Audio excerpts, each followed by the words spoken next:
The Word of the Lord. A reading from the Gospel according to Mark. When Jesus had crossed again in the boat to the other side, a large crowd gathered around him, and he stayed close to the sea. One of the synagogue officials, named Jairus, came forward. Seeing him, he fell at his feet and pleaded earnestly with him, saying, "My daughter is at the point of death. Please come lay your hands on her that she may get well and live." He went off with him, and a large crowd followed. There was a woman afflicted with hemorrhages for 12 years. She had suffered greatly at the hands of many doctors and had spent all that she had, yet she was not helped, but only grew worse. She had heard about Jesus and came up behind him in the crowd and touched his cloak. She said, "If I but touch his clothes, I shall be cured." Immediately her flow of blood dried up. She felt in her body that she was healed of her affliction. Jesus, aware at once that power had gone out from him, turned around in the crowd and asked, "Who has touched my clothes?"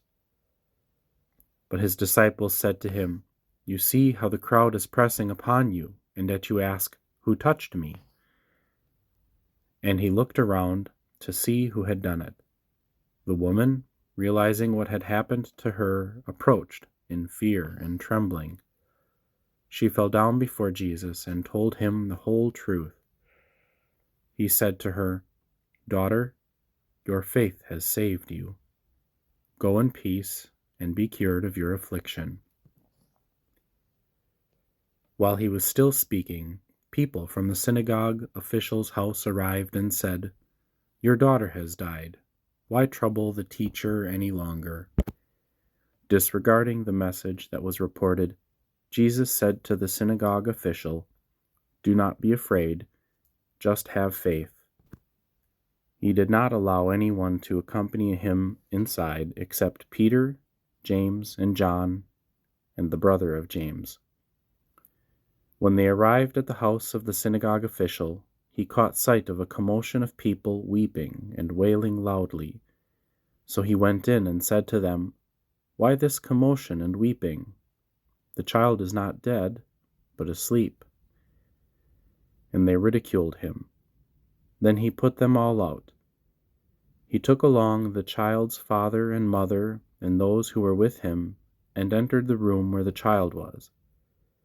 He took the child by the hand and said to her, "Talitha koum," which means, "Little girl, I say to you, arise."